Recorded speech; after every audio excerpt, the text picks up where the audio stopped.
இரண்டாவது கணக்கு square root of 1 plus cos theta by 1 minus cos theta equal to cosecant theta plus cot theta என்பதை நிரூபிக்க கொடுத்தாங்க. First நம்ம லெஃப்ட் சைடு மட்டும் எடுத்துக்கலாம் சாமி.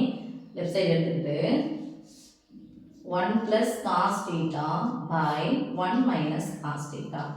இங்க பகுதியில எத்தனை உறுப்பு இருக்குன்னு பார்க்கணும். எத்தனை உறுப்புனா அங்க இருக்க பிளஸும் மைனஸ் வச்சு தான் பார்க்க போறோம். ஸோ மைனஸ்க்கு முன்னாடி இருக்கிற ஒரு உறுப்பு இங்க பின்னாடி இருக்கிற ஒரு ரெண்டு உறுப்பு இருக்கு அப்படின்னு சொன்னாவே சப்போஸ் 3 உறுப்பு தான் 5 மார்க்ல கேட்பாங்க. அதை ரெண்டு உறுப்பா நீங்க பிராக்கெட் போட்டு செய்யணும்.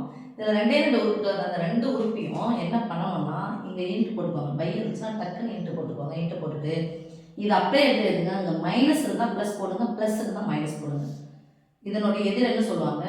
மைனஸ் தான் ப்ளஸ். மேலே எதை பெருக்கிறோமோ அதுதான். பகுதியை எதாவது பெருக்கிறோமோ அதுதான் தொகுதியை பெருக்கணும். தொகுதியை பெருக்கினா பகுதியை பெருக்கணும். ஏன்னா மதிப்பு மாறாது. இது கேன்சல் ஆகிடும், மதிப்பு ஒன்று. அப்போ இதனுடைய மதிப்பு என்ன பண்ணாது? மாறவே மாறாது. இப்போது மிஸ் இது கேன்சல் பண்ணலாமா? இல்லை, கேன்சல் பண்ணுறதுக்கு நம்ம திருப்பி எழுதணும். அதனால் என்ன பண்ண போகிறோம்? நேராக பெருக்கணும். நேராக பெருக்கணும். Square root of 1 plus cos theta 1 plus cos theta. ஏவையும் பெருக்கினா என்னது? A square.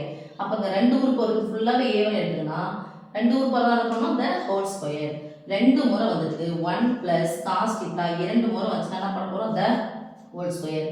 அடுக்குன்னா அத்தனை முறை போட்டு பெருக்கு. அப்போ அத்தனை முறை வந்துடுச்சு, பெருக்கிருக்கணும். நடுவில் பெருக்கல் பாய் 1 1 ரெண்டு முறை வந்துடுச்சு. cos theta cos theta ரெண்டு முறை வந்துடுச்சு. ஆனால் நடுவில் குறி மட்டும் மாறி அப்படின்னா ஃபார்முலா முதல் உறுப்பு முதல் பெருங்க, ரெண்டாவது உறுப்பு ரெண்டாவது பெருங்க. a into a square plus into minus minus b into b b square. அப்போ a square minus b square formula தான் a minus b into a plus b. புரிஞ்ச சாமி? இதை மட்டும் என்ன பண்ணணும்? ஏவி பெருக்குனா a square 1 square 1 minus cos காசி பெருக்குனா காஸ் ஸ்கொயர் ஈக்குவல் டு இப்போ சாமி 1 மைனஸ் காஸ் ஸ்கொயர் தீட்டா. இந்த ஒன் ஆஃப் தெரியல ஃபார்முலா ஒன்றுக்கும் காஸ் ஸ்கொயருக்கும் இன்னொன்றுக்கு இது சம்மந்தம் இருக்குது. அப்போது 1 இருக்குது, காஸ் ஸ்கொயர் இருக்குது. யார் இல்லை? சைன் ஸ்கொயர் இல்லை. என்ன ஃபார்முலா என்னது? Cos square theta plus sine square theta. Sine square theta plus cos square theta equal to 1. இந்த ப்ளஸ் காஸ் ஸ்கொயர் சமக்குறிக்கு அந்த பக்கம் போனால் minus cos square 1 minus cos square theta equal to என்னதுமா? Sine square theta. அப்போ இதுக்கு பதிலாக நான் என்ன போட்டுக்கலாம் சாமி? Sine square theta. Right? Suppose இங்கே சைன் இருந்துச்சுன்னா யார் போடுவீங்க? காஸ் ஸ்கொயர் போடுவீங்க. இப்போ நடுவில் பெருக்குள்ள வகுப்புல வச்சுன்னா இ ஸ்கொயர் இருக்குது, ஸ்கொயர் என்ன பண்ணலாம்? பொதுவாக போட்டுக்கலாமா? ஸோ பொதுவாக போட்டுக்கிட்டோம் அப்படின்னா ஸ்கொயரும் ஸ்கொயர் ஆகிடும், கேன்சல் ஆகிடும். நான் பொதுவாக போட்டுன்னு நினச்சிக்கோங்க. ஸோ இல்லை வகுத்துல வச்சுன்னா ஸ்கொயர் ரெண்டுத்துக்குமே சொந்தம். Square square square root cancel. இங்கே என்ன பாருங்க? 1 plus cos theta by sin theta. ரெண்டு உறுப்பு இருக்குது, கீழே ஒரே உறுப்பு. மேலே எத்தனை உறுப்பு இருந்தாலும் கீழே ஒரே உறுப்பு இருந்தாலும் அது எல்லாத்துக்கும் தனித்தனியாக sin theta சொந்தம். பிரிச்சு எதுனா 1 by sin theta plus cos theta by sin theta. sin thetaவின் தலைகீழ், sin thetaவின் தலைகீழ்னா sin theta தலைகீழ் கீழே கிடக்குது, கீழே கிடக்குது.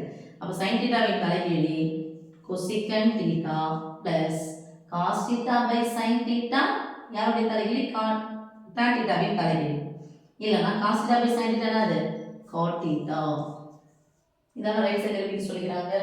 இப்போ என்னன்னா இது போட்டுட்டீங்கன்னா உங்களுக்கு 1 மார்க். சப்போஸ் இதை போடாமல் இதை போட்டிருந்தீங்கன்னா 1 மார்க்கு.